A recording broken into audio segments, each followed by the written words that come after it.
Assalamualaikum warahmatullahi wabarakatuh. Perkenalkan, nama saya Arif Munandar dengan NIM C24190079 dari Departemen Manajemen Sumber Daya Perairan FPIK IPB. Nah, di sini saya akan menjelaskan terkait biologi perikanan.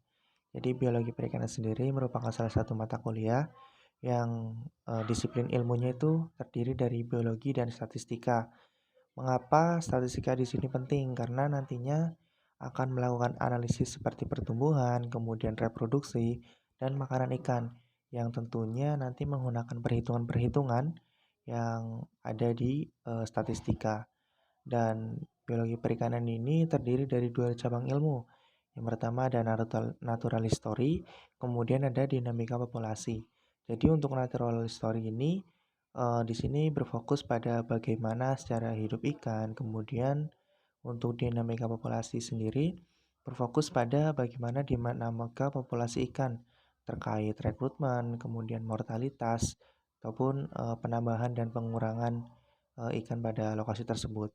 Jadi hal ini penting untuk dipelajari karena nantinya dalam melakukan pengelolaan, terutama dalam melakukan penangkapan ikan, kita harus mengetahui di mana daerah-daerah yang banyak ikannya, kemudian waktu-waktu penangkapan yang efektif, dan kira-kira ukuran berapa yang sebaiknya ditangkap, ataupun kita juga bisa menduga stok ikan pada perairan tertentu. Dan di sini analisis yang dilakukan diantaranya ada pertumbuhan, reproduksi, dan makanan dari ikan. Terkait pertumbuhan sendiri, jadi pertumbuhan itu dibagi menjadi dua. Ada pertumbuhan mutlak dan pertumbuhan nisbi. Namun sebelum itu kita harus mengetahui apa definisi dari pertumbuhan. Nah, definisi pertumbuhan sendiri merupakan pertambahan dimensi baik panjang, kemudian berat ataupun volume dari ikan tersebut. Untuk pertumbuhan mutlak sendiri merupakan ukuran rata-rata ikan, sedangkan untuk pertumbuhan nisbi merupakan panjang atau berat pada periode tertentu. Dan untuk analisis pertumbuhan sendiri terdiri dari distribusi frekuensi panjang, kemudian hubungan panjang dan bobot, dan yang terakhir adalah faktor kondisi.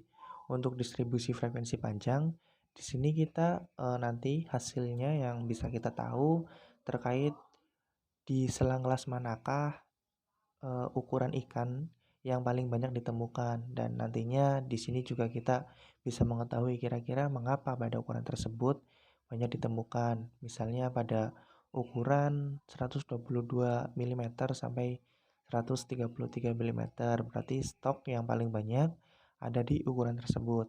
Kemudian terkait hubungan panjang dan bobot, di sini rumus yang digunakan adalah W sama dengan AL pangkat B, di mana nilai B ini nantinya berguna untuk mengetahui pola pertumbuhan.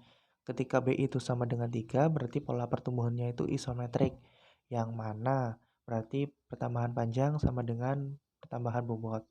Sedangkan ketika B lebih dari 3, itu pertumbuhannya adalah alometrik positif. Berarti pertumbuhan bobotnya lebih banyak daripada pertumbuhan panjangnya. Dan yang terakhir adalah ada alometrik negatif, yang mana pertumbuhan panjang jauh lebih dominan dari pertumbuhan bobotnya. Dan biasanya untuk ikan-ikan yang budidaya lebih cenderung pada alometrik positif karena suplai makanannya itu lebih didominankan oleh pembudidaya. Seperti itu. Kemudian untuk yang terakhir adalah faktor kondisi. Di sini kita akan menilai bagaimana kemontokan dari ikan itu sendiri. Kemudian analisis yang kedua adalah terkait reproduksi.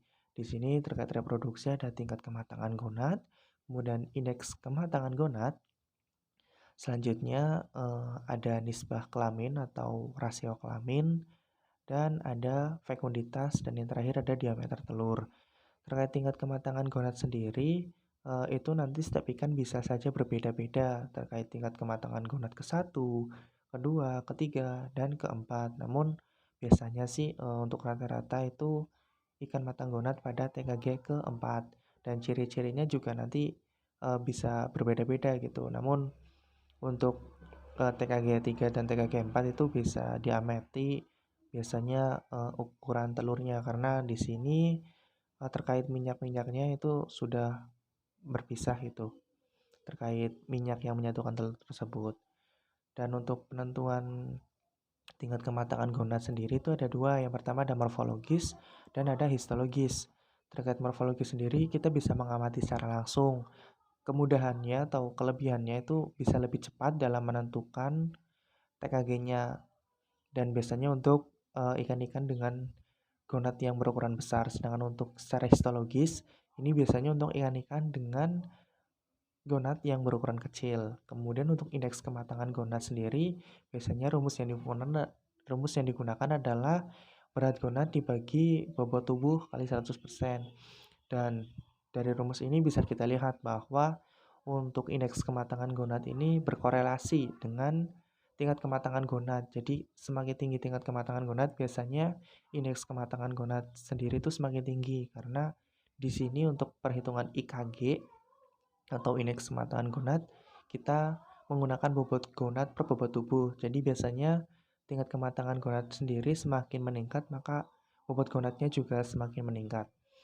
Selanjutnya terkait rasio kelamin, di sini kita akan membandingkan bagaimana perbandingan antara jenis kelamin laki-laki ataupun untuk betina ataupun jantan pada perairan tersebut. Sebenarnya yang diinginkan adalah perbandingannya 1:1. Mengapa? Karena di sini tentunya kan ikan itu berpasang-pasangan, ya seperti manusia itu sendiri. Ketika 1:1, kemungkinan besar itu nanti dalam melakukan reproduksi itu nanti akan lebih baik gitu daripada yang tidak seimbang, terlebih ketika jumlah jantan itu lebih mendominasi. Selanjutnya untuk yang terakhir ada fekunditas dan diameter telur. Untuk fekunditas sendiri adalah jumlah telur yang nantinya akan dikeluarkan ketika ikan itu memijah. Dan untuk diameter telur di sini pengukurannya menggunakan mikroskop yang sudah dilengkapi dengan seperti penggaris. Dan data dari diameter telur sendiri nantinya dapat digunakan untuk menentukan pola pemijahan, apakah itu pola total spawner atau partial spawner. Untuk total spawner biasanya kita akan menemukan satu puncak pada grafik yang nantinya akan dibuat. Sedangkan untuk partial spawner biasanya grafiknya memiliki dua puncak. Selanjutnya terkait makanan ikan. Nah, makanan ikan itu terdiri menjadi 4. Yang pertama ada makanan utama, kemudian ada makanan pelengkap, ada makanan tambahan, dan yang terakhir adalah ada makanan pengganti. Untuk makanan utama sendiri merupakan makanan yang ditemukan dengan jumlah terbanyak atau yang dimakan paling banyak. Sedangkan makanan pelengkap adalah makanan yang dimakan dalam jumlah yang sedikit.